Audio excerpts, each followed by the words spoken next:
To say I was excited during the lead up of the Switch would be an understatement.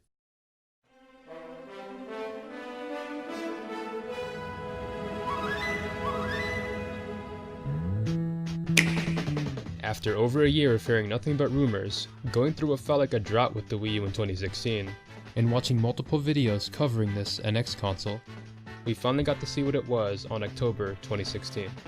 I still remember watching the reveal trailer when it hit YouTube on my phone under my desk while I was stuck in class. Those console handheld hybrid rumors were actually true. Just seeing a big game like the upcoming Breath of the Wild running in a handheld was insane to me, and the reveal trailer just kept going. Detachable controllers, the promise of big third-party support with Bethesda on board, Mario Kart 8 with double items like in Double Dash, a new actual 3D Mario?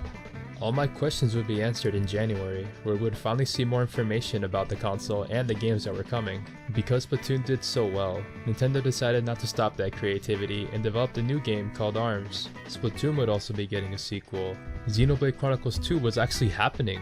Mario Odyssey looked unlike any 3D Mario before it. Big third-party and indie support, only to cap off the stream with an incredible trailer to Breath of the Wild, which was also set to release the same day as the console. There was so much promise with the Switch to the point where I literally woke up at 6 AM the day after the presentation just to be the first one in line to pre-order the thing. Nintendo wasn't holding any punches after the failure of the Wii U, and honestly learned from it. Nothing shows us better compared to how Nintendo is handling their marketing, gearing more towards the broader demographic compared to the Wii U's more hot button popcorn, that's a deal! Yeah. It really felt like big things were coming, and they did, as 2017 was filled with games to be excited about to the point where there was a big game coming out every month. It was genuinely an exciting time to be a Nintendo fan. The first year of the Switch's life was amazing on top of what already was considered one of the best years in gaming. But after some time, when that momentum would begin to slow down in 2018, that's where I slowly began seeing some of the glaring problems I had with this era of Nintendo.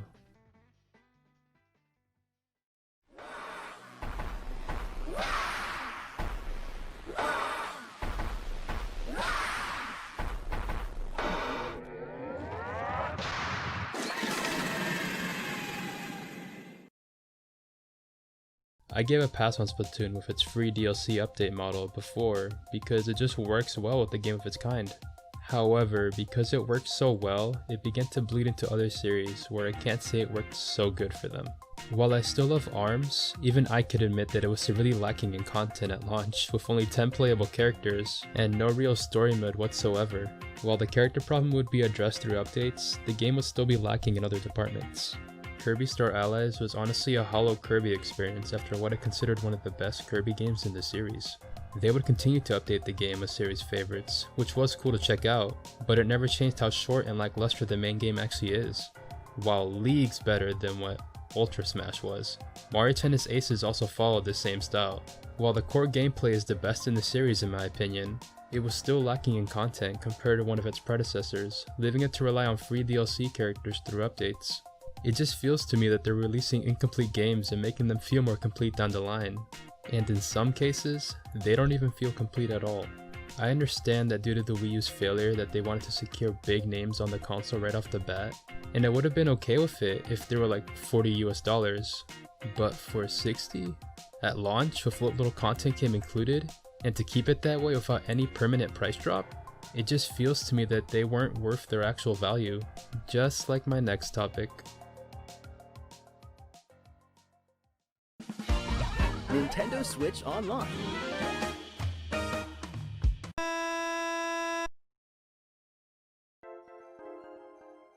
During the January presentation, Nintendo revealed that they were going the online subscription route like other rival companies have been doing for a while now. It would be released at a later date as they were still working on it, but for the time being, online would be free.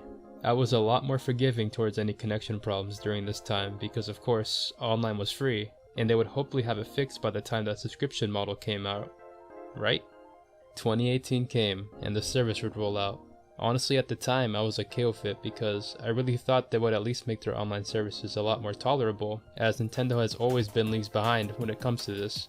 Plus, it was cheap, so I couldn't really complain. If only that were true. It's been 2 years since they charged online subscriptions, and we still got games running on states such as this.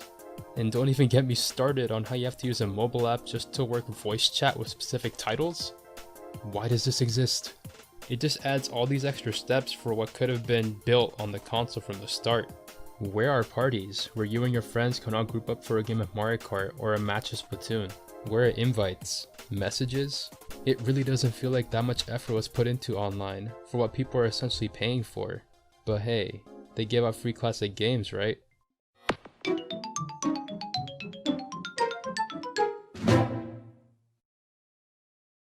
Nintendo has an amazing library of legacy content. No one can deny that. But where is it? Yeah, we got games from the NES and SNES era, which are great in their own right. But where's the N64? GameCube? Game Boy Advance? The Wii? There's clear demand to play these titles from these consoles, especially on the go with the Switch's hardware. But Nintendo ignores it and looks the other way, thinking their slow rollout of 4 or so classic games every month approach is better. It's been 2 years since Online rolled out, and we only just began to receive SNES games in late 2019. It just frustrates me as a longtime fan that I can't even play games like Majora's Mask, Mario & Luigi Superstar Saga, Kirby Air Ride, and more on modern Nintendo hardware, just because Nintendo decides to keep them locked in a vault. You know it's rough when even the Wii U did legacy content a lot better. Speaking of the Wii U,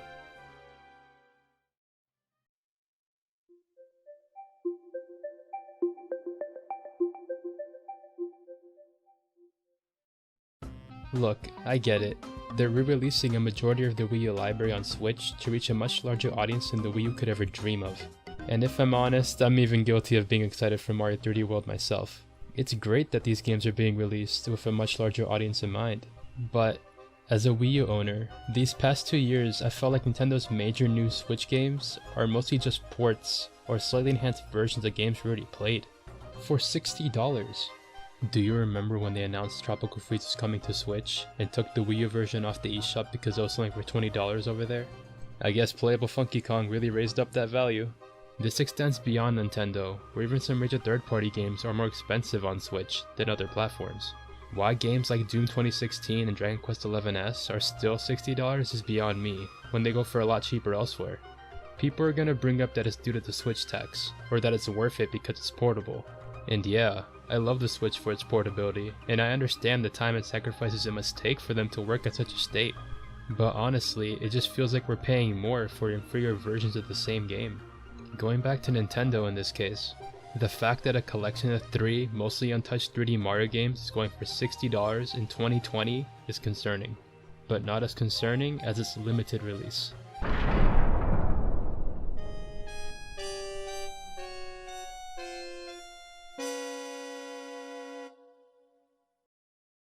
Not everything is going to be produced forever till the end of time, which is understandable.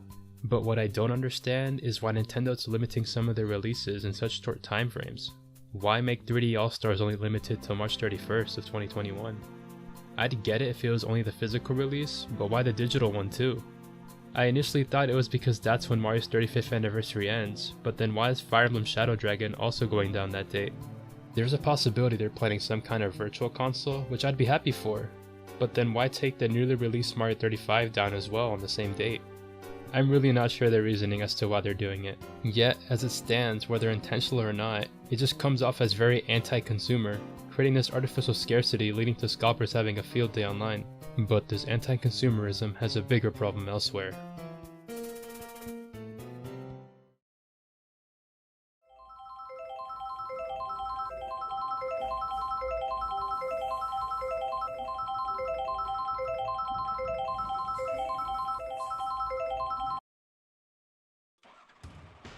What happened with the hardware of this system?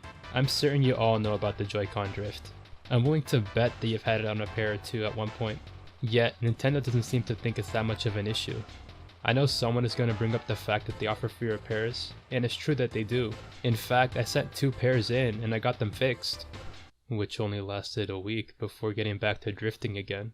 This is a short-term fix, and they still haven't done anything about this. No new models, revisions, nothing. Not even to its Lite counterpart. Just imagine the nightmare Switch Lite users have to go through once their non-detachable controller starts drifting. The only way to really avoid drift is by buying the Pro controller, or manually fixing it yourself by following online video tutorials. But even then, we shouldn't have to go through that extent for such a high-priced controller. In my opinion, instead of ignoring the problem, they should address it properly, so they don't set themselves up for ongoing lawsuits and a PR disaster. But none are as disastrous as this next one.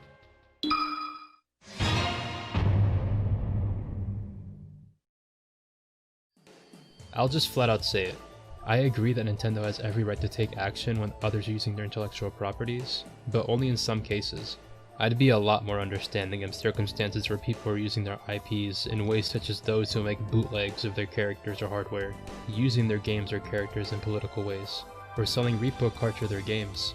But this just simply isn't what's been happening with the Smash community, YouTube music channels, content creators, and more. Yeah, Nintendo has the right to take them down, but it doesn't mean that they should. A lot of these people are just very passionate on what Nintendo has made, by creating or sharing these things out of love for the company's plethora of characters and series. For them to be treated this way in response just disappoints me beyond belief. They've only been ruining their relationship with their own fans by doing this, and it's not just this year, but it's been happening for years now.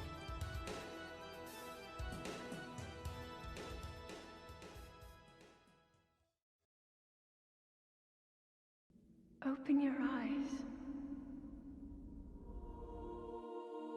The Switch itself has been dominating. It has been for what I'd say has been every month since 2018 and onward, and is on track to be one of the best-selling consoles of all time. When you're on top, there really isn't any incentive to try anymore, unless you're tumbling back down. Why should Nintendo improve online if people are still going to pay for it anyway, as that's the only way users can access it? Why drop prices in games that are from previous generations if they're still selling like hotcakes, and even outselling their older counterparts in comparison? Why support your own community when you gain nothing out of it in return? Why bother listening to critics when all you have to do is release something big like a Smash Bros trailer and people forget all about it? They're in a position where they're winning. They don't need to do any pro-consumer moves if people are still buying. Compare that to Xbox, where they're tanking behind, yet have one of the most pro-consumer ecosystems ever thanks to the deal that is Game Pass, where they're willing to collaborate with rival companies and be the one to lead the charge in crossplay. Make their games accessible even to those who don't even own an Xbox. Heck, you can even compare it to Nintendo earlier this decade. Back when the 3DS released and sales were below expectations due to its price tag and lack of exciting new games at launch, they apologized to their fans, dropped the price, and gave away free Game Boy Advance games to early adopters that are still only accessible to them to this day. When they practically gave away free Wii U games just for signing up Mario Kart 8 on Club Nintendo, they didn't need to create the Nintendo Selects line, but they did with their best-selling games going down for $20 each on Wii, Wii U, and 3DS over time. I'm not saying they were saints back then, because they really weren't, but you can see the contrast between back then and now, and it's just sad to see. I'm not some Nintendo hater who wants to see Nintendo crash and burn. In fact, believe it or not, I was honestly one of the biggest fanboys out there. I still remember trying to be a collector, trying to own every single Nintendo console ever released, and always being a nuisance on YouTube comment sections defending the company. I'm only saying all this because I love Nintendo.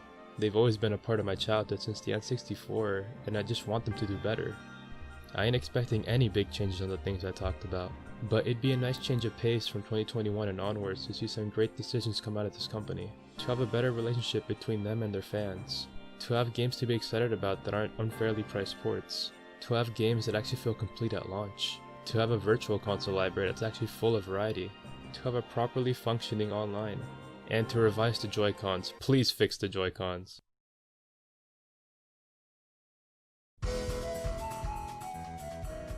To end things off on a brighter note, I want to talk about my favorite things to come out of this era, because there really were some gems.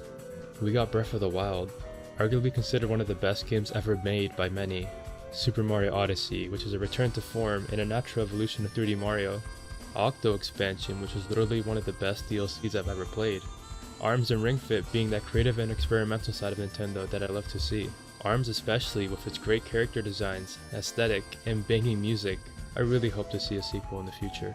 I've also heard nothing but glowing things come out of those who played Three Houses, and I need to get to playing it soon, but after playing 7 Remake and SMT4, I need to relax before I get invested into another game with a deep narrative. Luigi's Mansion 3 was also surprisingly enjoyable.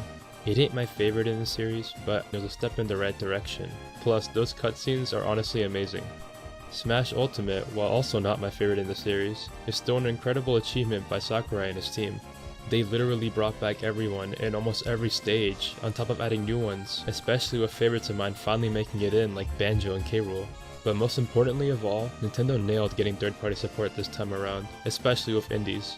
This thing is an indie machine, and while a majority of them aren't my thing, you will eventually find some that you love like I did. I have nothing but huge respect for these devs, and I'm happy their games are reaching a broader audience. What are some of your favorite things to come out of the Switch era? Our opinions are probably going to differ, but that's okay, I'd love to hear them.